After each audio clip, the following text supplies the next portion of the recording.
amazing. We'd love to get your thoughts, so you can let us know what they are. The WhatsApp number is 0809 4440981. You can also tweet at Smooth981. The analyst this morning, Mr. C and Gbubemi, welcome. Thank you, Zibby. Good morning, Lagos. Good morning, Mr. C. Good morning, Zibby. Good morning, Gbubemi. Good morning, Lagos, and all of our listeners all over the world. All right, our first headline comes from Premium Times. Reps ask FG to jettison minimum wage for living wage. Okay, thank you, Zibby. So, over the past, say, 2-3 weeks, we've been inundated with the conundrum about the minimum wage. Now, we must remember that the last minimum wage was sorted out in 2019, and we should have gotten a new minimum wage by the end of April. If you take your mind back to 2023, a 37-man committee was set up to sort this out. And sadly or unfortunately, they've been unable to sort it out. So here we are. We felt the effects of this strike on Monday and Tuesday, and efforts are ongoing to ensure that we get some sort of closure with regards to the minimum wage. Now, the House of Representatives came in yesterday and passed a motion saying, rather than focus on a minimum wage, we should be focusing on a living wage. Now, for me, this is putting the cart before the horse, and I'm going to explain why. Whether you call it a minimum wage or a living wage, there's certain factors that have to be in play, that have to exist for you to consider this. Now, we have headline inflation. We have headline food inflation. None of that has been sorted out. We have declining productivity across all sectors of the economy. That hasn't been sorted out. We have MNCs seeking to already leaving the country. So when you say a living wage, even if you announce or declare that Nigerians will earn a minimum of ₦1 million as a living wage or a minimum wage, the truth of the matter is both food inflation and headline inflation will catch up with it, and the prices of goods and services will increase astronomically. Now, what are we supposed to do? Labour is not addressing the key issues. Government too is not addressing the key issues. For Labour, the key issues include the fact that at least 30% of the public civil service workforce in Nigeria is unproductive. That needs to be sorted out. And if you doubt what I'm saying, take a walk or visit any ministry, department, or agency at subnational level or at the national level and see the amount of people roaming the corridors of these institutions on a daily basis. Now, with regards to government, you cannot continue to depend on just oil and sharing money from federal locations as it relates to the subnationals.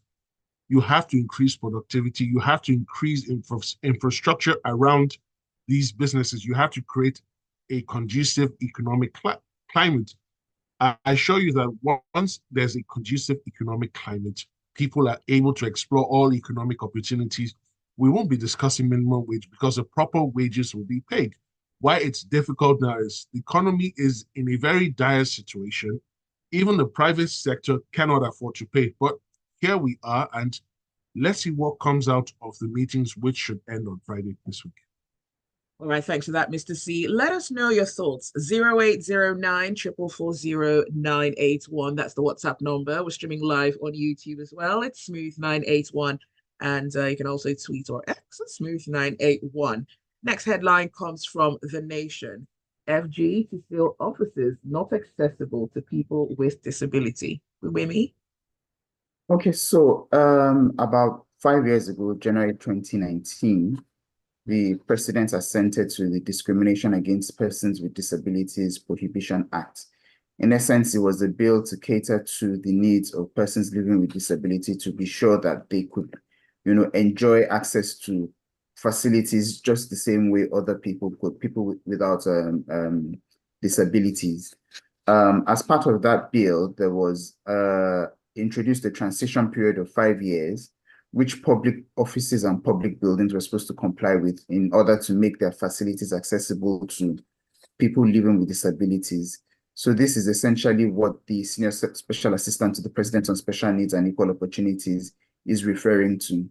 That 5-year period has now expired as of January of this year. And what they're now saying is that they will go around, identify public offices that are not accessible to people living with disabilities, and that they will begin the process of shutting them, sealing them. This is somewhat commendable because these MDAs, ministries, departments, and agencies have had 5 years to comply with this issue, with this directive rather. But rather, one thing I would like to look at is also within these 5 years, I'm not sure if there has been enough awareness, and enough follow through and enough monitoring to be able to even get these MDAs to the point where they've made their facilities accessible. This would imply things like modification to entrances. So you'd have to introduce probably wider lifts, gangways, so that people on wheelchairs, for example, would be able to go up those gangways rather than having to go upstairs, which they ordinarily would not be able to do. To be able to achieve that, these MDAs would have had to, modify their buildings, and they would have had to include the budgets for those facility changes, the amount for those facility changes in their budgets. I'm not quite sure what the rate of compliance would be. And we need to note that this is not just regarding the federal capital, this is across public buildings across the country. So the 36 states and Abuja. Sealing these facilities, it would be interesting to find out what modalities they have in place to be able to do this, because I'm sure that they will start with the lowest hanging fruit, which is probably in Abuja, and then they'll go around, and probably work with the states as well. What they've also said is that they will work with the commission that has been set up for disabilities to implement the Disabilities Act to be able to ensure the sealing of these public buildings. Now, this will definitely be a Herculean task from the way that I see it, because first and foremost, there will definitely be a bit of resistance from these MDAs. I'm wondering what kind of plans they have to be able to enforce the sealing. And then even when they seal it, we need to be able to understand what, timelines you have or what plans you have, to be able for these MDAs to meet, to be able to get their facilities unsealed as well. So if you take an average public building, that has just stairs, probably doesn't even have a lift, and you seal that building, how much time would they need to be able to, modify their facilities to be able to accommodate these people? So this is not something that could happen in a month or in 3 months, or maybe even in 6 months, maybe even in a year, considering that, the budgetary allocations will need to be made for all these facility upgrades and things. So it's a good measure because they've had 5 years, if we look at it. But then again, all I just see is that it's going to be a Herculean task to be able to achieve this. So let's see how they go about it. I hope they also have their monitoring teams in place to be able to, look around at all these facilities and ensure compliance as well after sealing. All right, thanks for that, Gbubemi. I'm just wondering, private organizations or buildings, are they addressed at all in this act? No, so this just refers to the public buildings. I'm sure at some point the emphasis on private sector would also be done.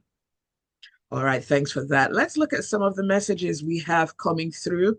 Tonya says, minimum wage versus live-in wage. Yet another clever distraction tactic from the government to ensure the real issues are not addressed.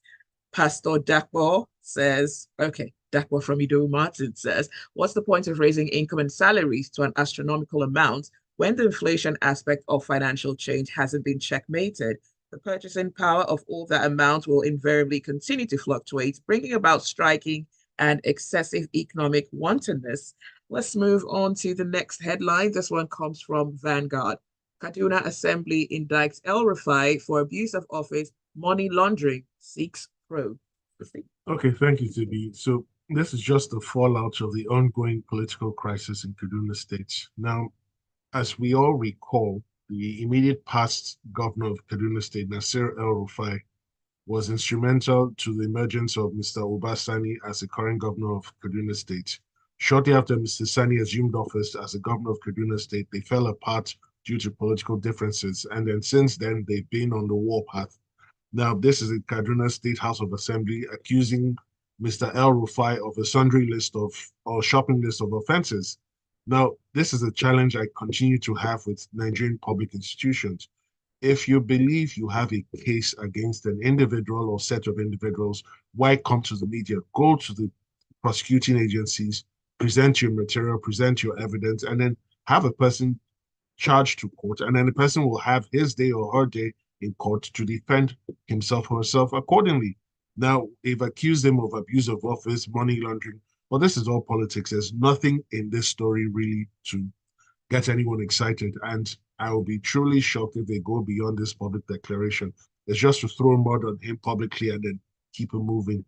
But beyond all of this, how do the people of Kaduna State benefit from this nonsense that is going on? You accuse a former governor of stealing, of money laundering, excessive borrowing of financial facilities. In the past 1 year, how have you changed the lot of the average Kaduna resident? How have you improved his standard of life and his conditions of living? If you haven't done that, why are you chasing mirrors? Why are you chasing shadows? Any similarities with the situation in River State? So it's the same thing when two political gladiators bicker, fight, and struggle. It's the ordinary people that suffer. Now, in River State, interesting now that you brought it up, I cannot speak with any certainty as to any proper development that has gone on in River State in the past 1 year. How has the condition of the average Rivers resident, Kaduna resident, changed in the past 1 year, whilst the political gladiators continue to suffer? These are just needless distractions to distract the people from the fact that their basic lot in life is not being improved on. All right, thanks for that, Mr. C. You're listening to Freshly Pressed on Smooth 98.1. It's Zibby here, and we also have the analyst. We have more stories, and we'll take more of your messages on the other side. Stay with us.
Welcome back. It's Freshly Pressed on Smooth 98.1. We're looking at the news stories that are making the headlines across the country, and we'll definitely love to get your thoughts. You can send them to us via WhatsApp 0809 444 981.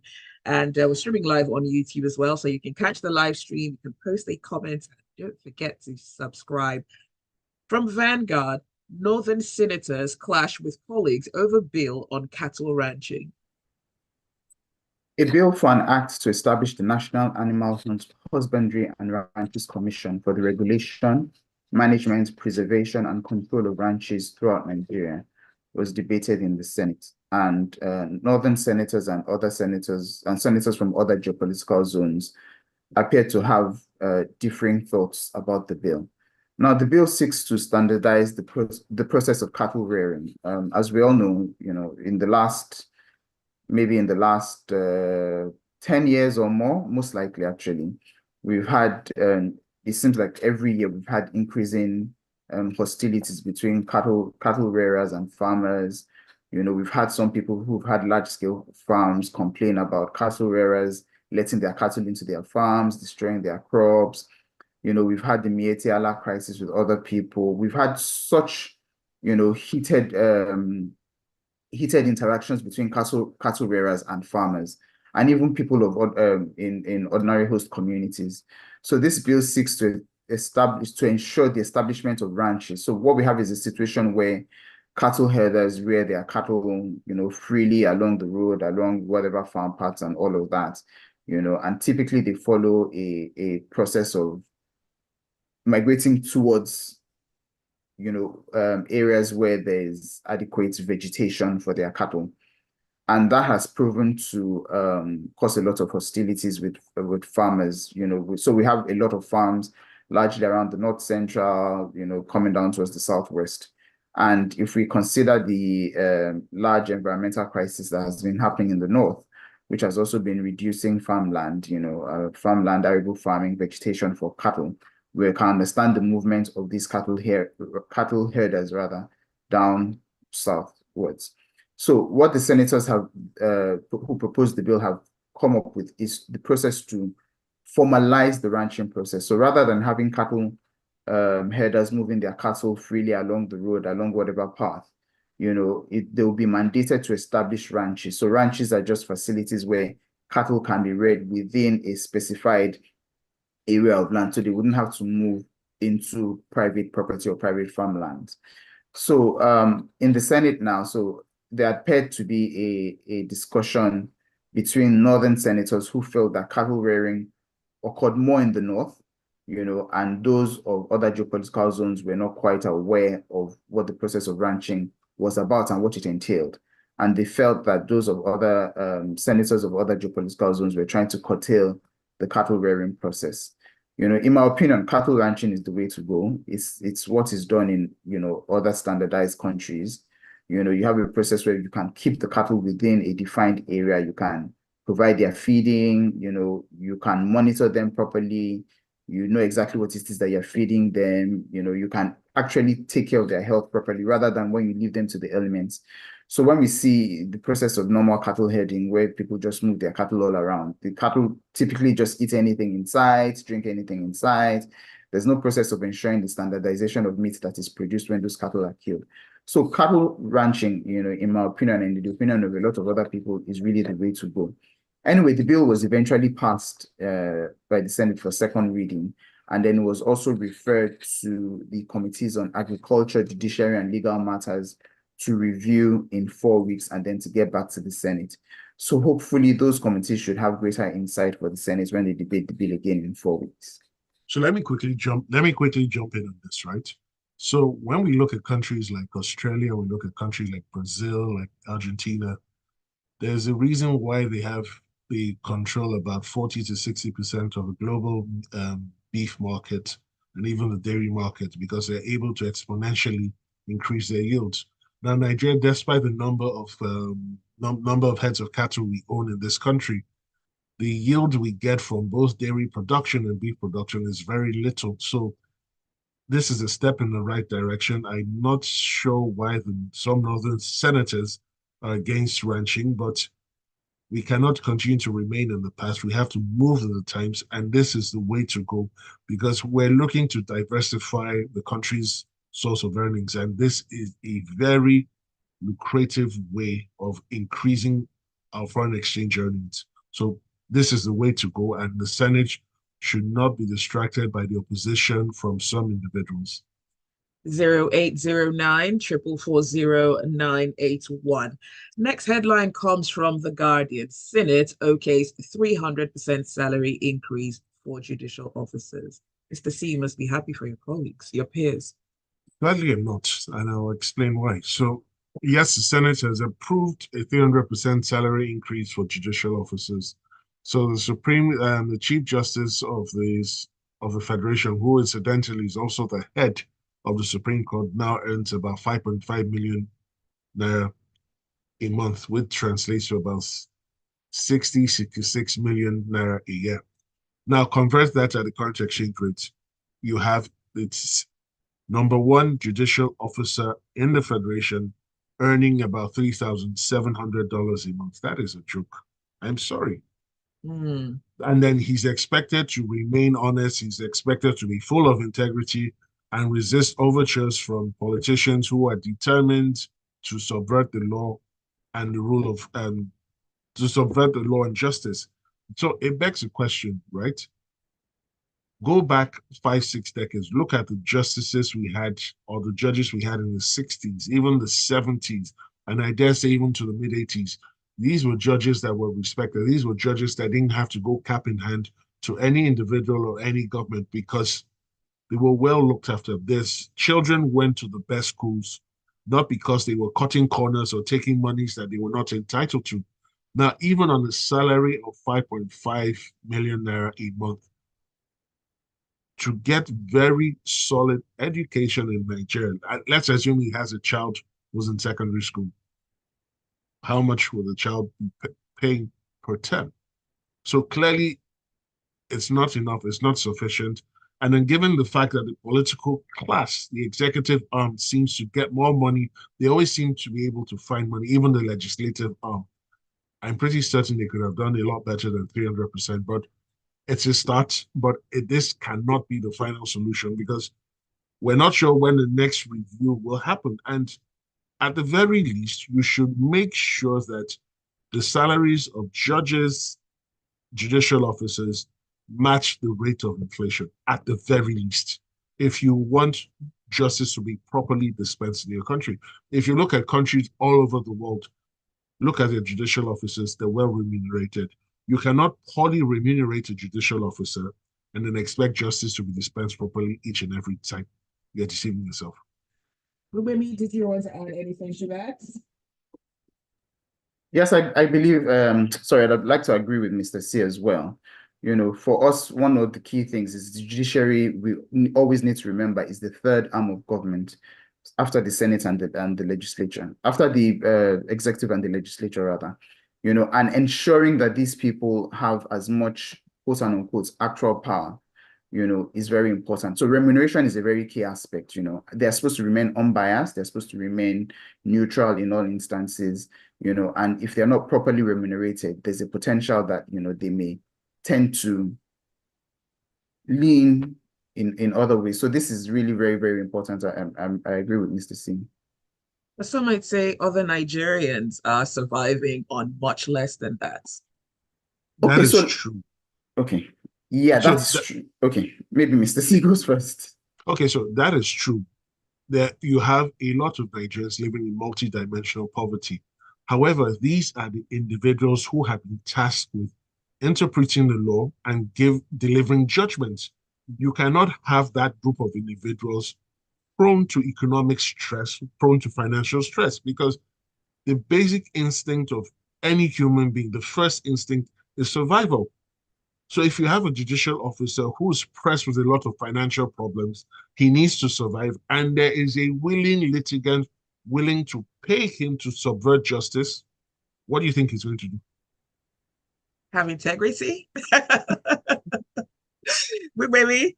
So that's exactly what I was going to say. Okay. You know? So when we look at things like election petitions and things like that, people have always complained about judicial pronouncements. You know, some people have inferred that some judicial officers have also been induced.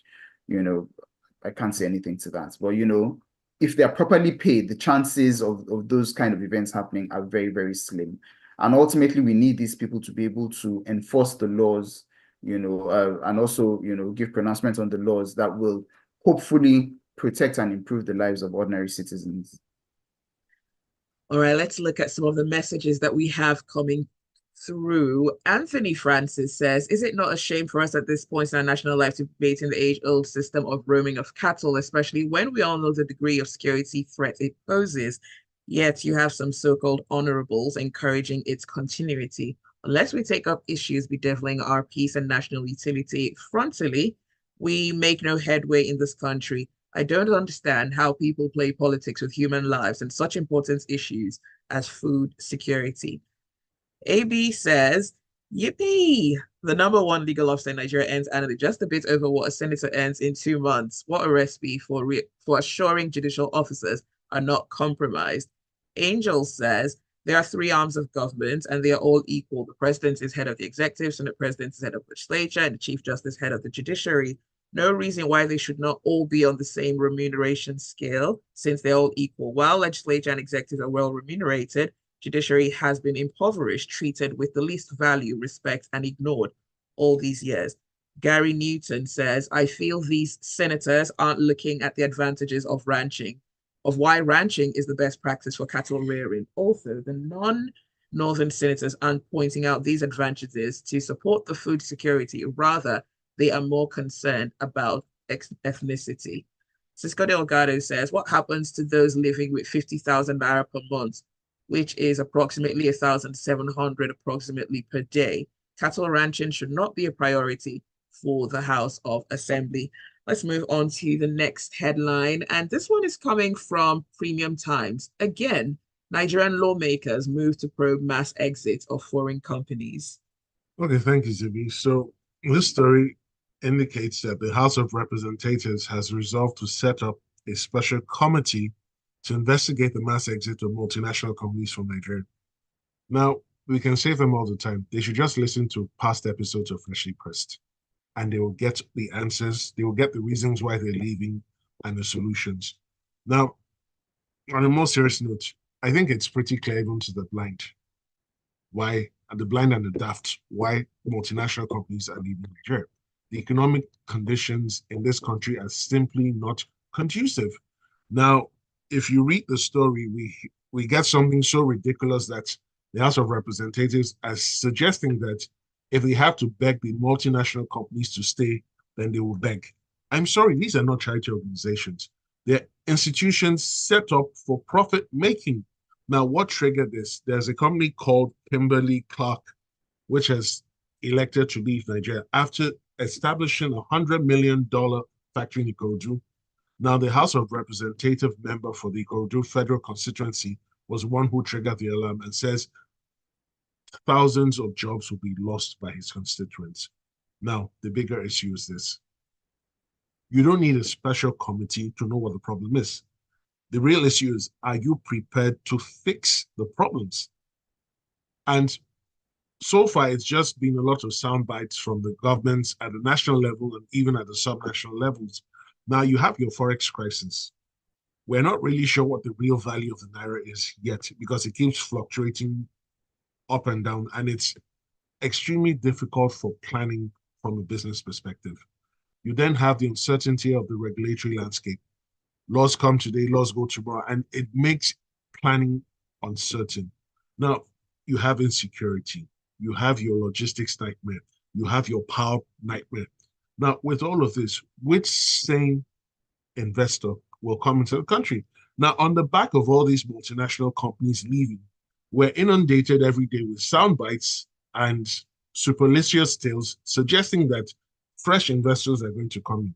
I'm sorry, they're not going to come in because they're going to look at how are the existing multinationals faring? Why are they leaving? Because if they're leaving, then what's the point in coming? So I don't know what the House of Representatives hopes to achieve with this special committee, apart from wasting scarce public funds. I don't know what new thing they're going to discover, and I don't know how they're going to implement whatever it is they eventually discover.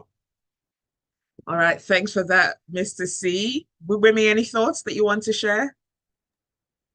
I totally support Mr. C. And there was something that the Minister of Finance and Coordinating Economy also said, at some point where he alluded to the fact that companies go, companies come, as much as possible, they're also trying to invite foreign companies to come into Nigeria. And just like Mr. C said, when I read that, I just laughed to myself because I said, if I was a foreign company, and I saw companies leaving Nigeria, I'd first of all do my due diligence and find out why they're leaving. So I'm wondering, isn't it easier to be able to support the companies that are here rather than seeking to attract new companies? Everybody knows that it's easier to maintain an existing customer rather than to look for a new customer. So I'm not quite sure whether the federal government is really aware of what the issue is or whether the federal government really wants to admit that there's even an issue in the first place. So the reps are just, in my opinion, just giving sound bites because, it's the handwriting is on the wall. All right, let's look at some messages. Kule says, no matter the challenges of the Nigerian economy, 5 billion naira monthly salary isn't a joke. Whoever wants to be just doesn't need more money to do that, but integrity. Anyone without integrity, even with $1 million monthly salary, won't stop. We need people with integrity in every position for things to work. Thank you. Tajuddin says, probe exodus of companies. I've always said this, everyone in government is indolent. Unborn babies know why these firms are leaving. Thank you, Mr. C.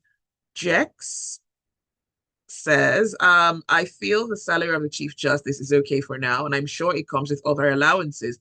Meanwhile, all other arms of government should be receiving this same salary. Thereby, we can reduce cost of governance and save more money. Tonye from Magodo says, this is a non-exhaustive list of just 10 Senate audit probes over the last few years and why we should not be excited about this latest probe. And then he goes on to list 10. AB Bozimo says, I wonder whether 500 million naira will be voted to fund the special committee to figure out why companies are leaving Nigeria. I guess it will be led by Ray Charles and Stevie Wonder will write the reports. By the way, with the failure of the 1 billion naira Labour Committee, shouldn't they refund the money? Cisco Delgado says, Mr. C, naira to dollar fluctuations make it extremely difficult to plan.